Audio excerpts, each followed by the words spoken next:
Well, hello to all of you gathered in Bismarck today for the North Dakota Farmers Union Convention. I'm Byron Dorgan, and I expected to be with you. I was so excited about the opportunity, but it turns out about 10 days ago or so, I was identified by a doctor as having had some pneumonia. And so a couple days in the hospital and then out of the hospital, and I feel great. Now I have no issues. I feel terrific.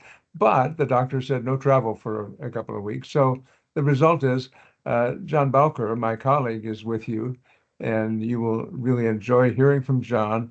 I wish I had been with you with John, but at any rate, you now know why. And that excitement I had in being in Bismarck today just did not work out. But let me just say that I have had the opportunity to speak at the North Dakota Farmers Union Convention in the past. I've spoken at the National Farmers Union Convention. It is a great organization, as you know, and I grew up in that organization. I'm from Alden Local, Hettinger County, North Dakota. At age 10, I was singing Woody Guthrie, "This land is your land, this land is my land," from California to the New York Island. So, I mean, that's what the Farmers Union is about. It's about a cooperative movement. It's 120 years old. It's almost a quarter of a million family farmers representing a cooperative movement in our country. And let me just say that my father was a farmers union manager.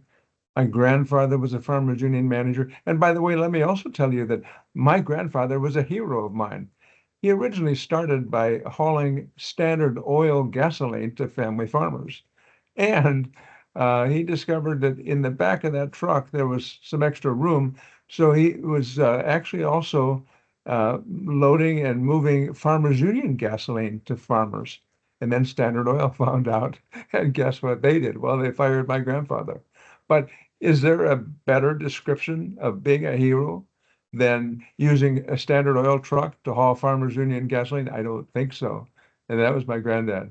Well, it's really interesting. This movement of a cooperative is so important, supporting family farmers. And let me tell you a story, if you don't mind, because over these decades, there has been this notion about a cooperative being different than a normal business.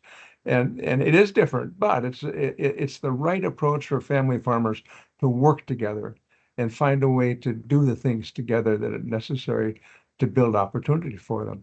So there's a story about Reuben Hummel, an old guy from Mott, North Dakota. And Reuben was an old German guy, way up in age, and but he loved the Farmers Union. The Farmers Union was everything to Reuben Hummel. And there was a death and a funeral and a burial. And they're at the cemetery. And at that cemetery, people are around the gravesite before they lowered the casket.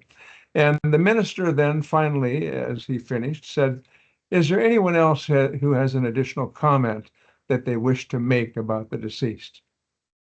Quiet. Nobody said anything. And then Reuben Hummel stepped forward and said, "Well, if no one else has anything to say, do you mind if I stick in a few words about the Farmers Union?" I've never forgotten that story, and people say it was absolutely true. Let me stick in a few words about the Farmers Union. Well, family farmers in this country risk almost everything, almost all the time. They plant a crop in the spring.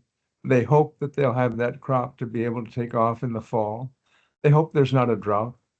They hope there's plenty of rain. They hope there's not hail. The fact is, then they hope there's a marketplace that works. And we've seen circumstances now for a long period of time where the family farmers have had to rely on the federal government for some income because the market system hasn't worked. In fact, just recently, the president talks about tariffs. Well, the fact is these tariffs have collapsed a good many farm market prices. And I just saw that China has purchased one half of Argentina's canola oil. Well, so that's all about tariffs and trades that the president is engulfed in. And the fact is, it enters the marketplace. I think that most family farmers would like to say, stay the hell out of the marketplace and let the marketplace be a fair market for what we produce for a hungry world. And so that's, family farmers, they don't want federal money. They want a marketplace that understands that we have about 8.5 billion people on this planet, and a good many of them need food, and that market should exist for the food those family farmers produce. Now, the National Farmers Union is 120 years old, as I said. It serves 33 states. It serves almost 250,000 family farmers, and it will remain always a strong voice for supporting family farmers to produce the food for this world. And so let me again say thanks for being there. I wish I was with you. I was so excited about being able to come, but you'll hear from John Balker next. And John is a terrific colleague, and I know you will enjoy very much what he presents. Thank you very much. God bless all of you.